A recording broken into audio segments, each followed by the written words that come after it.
Selamat pagi Bapak Ibu dan saudara-saudaraku, apa kabar pagi ini? Harapan dan doa saya kita semua sudah bangun dengan sehat, sukacita dan damai sejahtera untuk menjalani kehidupan kita di hari ini. Senang sekali kita berjumpa kembali, kita masih di acara Renungan Pagi edisi 17 Februari. Pagi ini bacaan kita dari 1 Raja-Raja pasal 8 ayat 22 sampai 26 demikian.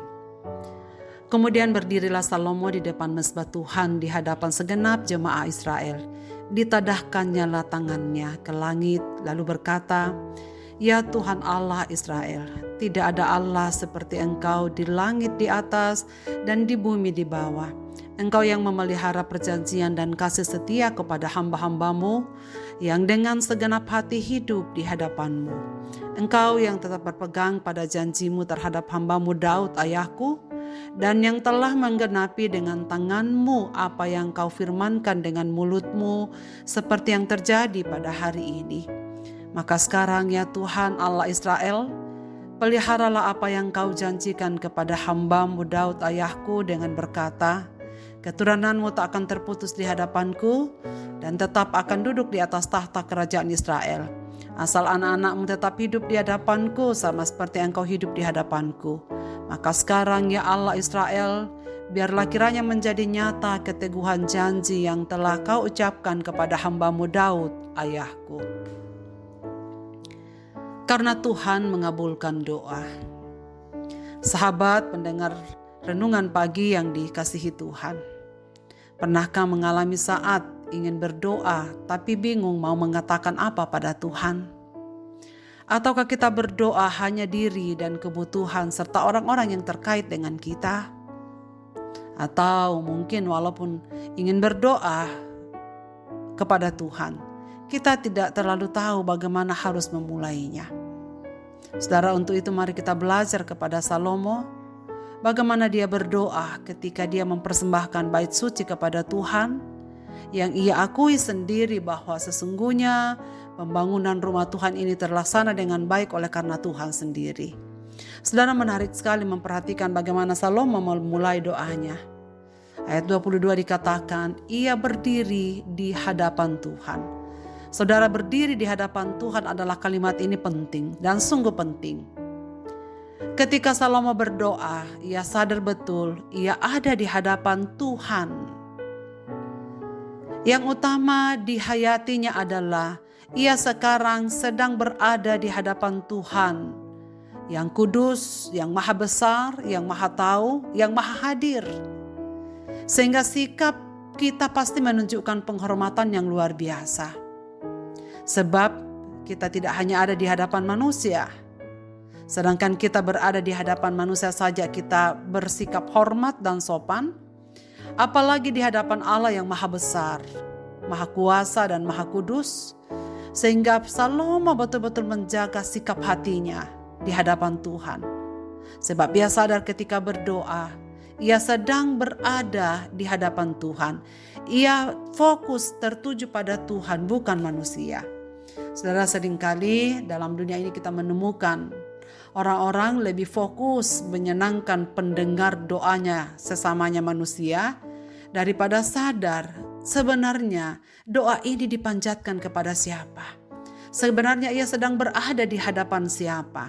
Sehingga saudara sekalian, tak jarang orang malas berdoa atau tidak mau berdoa, entah malu, kalimat-kalimatnya yang tidak beraturan atau apapun itu penyebabnya.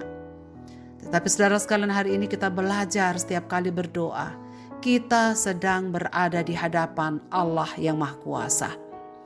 Alamat doa kita jelas, yakni kepada Bapa di dalam sorga.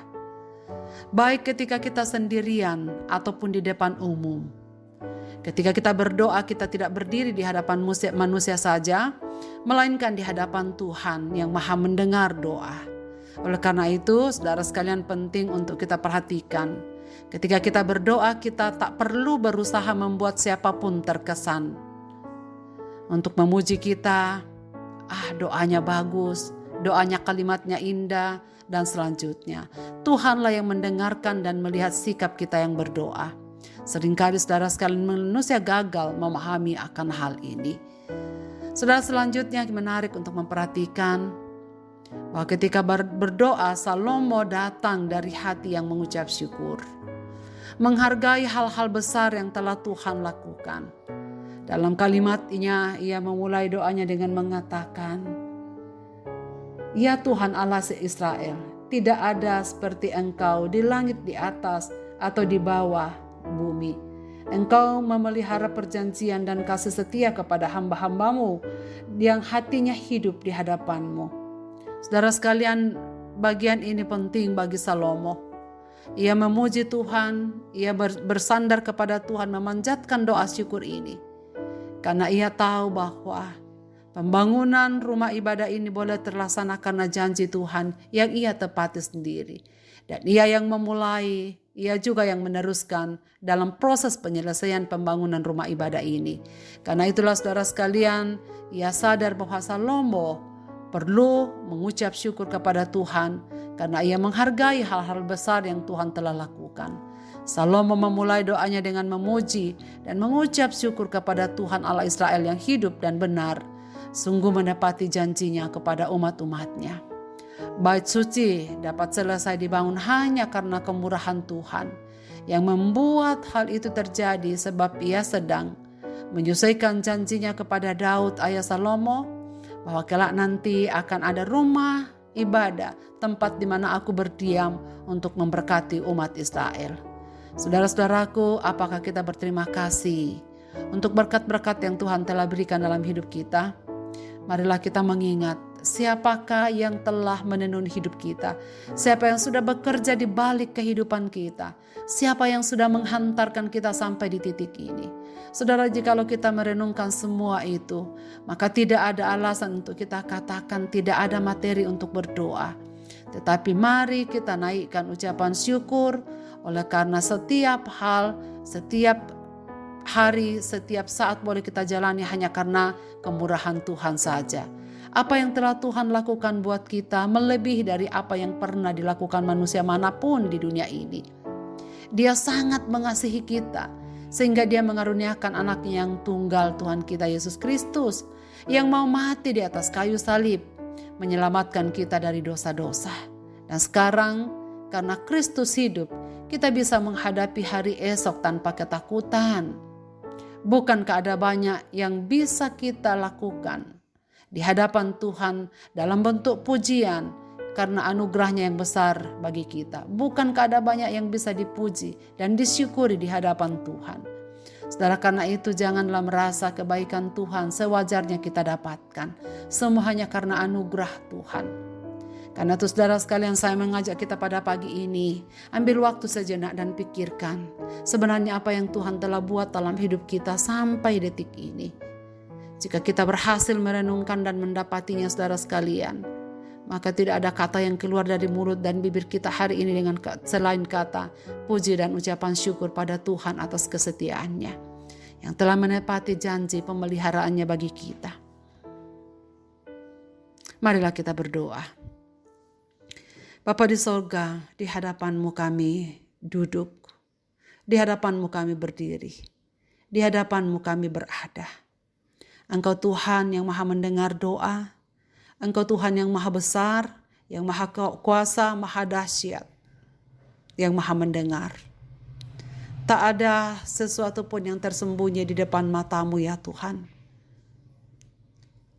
Dan karena itu kami hanya ingin mengatakan semua yang kami hidupi, semua yang kami pakai, semua suasana, semua yang Tuhan ada pada kami, itu semua karena penyertaan Tuhan yang besar. Kami bersyukur tak habis-habisnya kasih dan rahmat-Mu yang selalu baru tiap pagi bagi kami anak-anak-Mu. Bagaimana Salomo mengakui bahwa apa yang terjadi adalah karena pekerjaan Tuhan.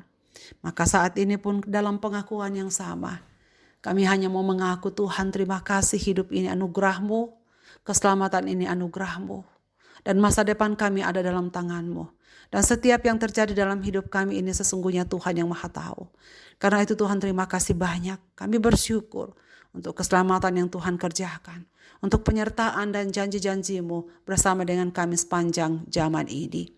Hamba-Mu berdoa untuk pendengar renungan pagi dimanapun mereka berada. Yakinkanlah mereka tentang firman ini, bahwa ketika kami datang kepadamu. Kami masuk hadirat-Mu yang kudus. Engkau Allah yang mendengarkan doa. Engkau Allah yang sumber segala sesuatu yang kami butuhkan dan yang kami perlukan hidup di dunia ini. Dan karena itu apapun keadaan umat-umat-Mu pagi ini Bapa, berkenanlah Engkau mengasihi mereka, nyatakan diri-Mu dalam kehidupan mereka. Ke dalam tangan-Mu kami serahkan diri. Dalam Kristus Tuhan kami berdoa. Amin. Selamat beraktivitas Bapak, Ibu, dan saudara-saudaraku. Tuhan Yesus memberkati kita sekalian dengan firman ini.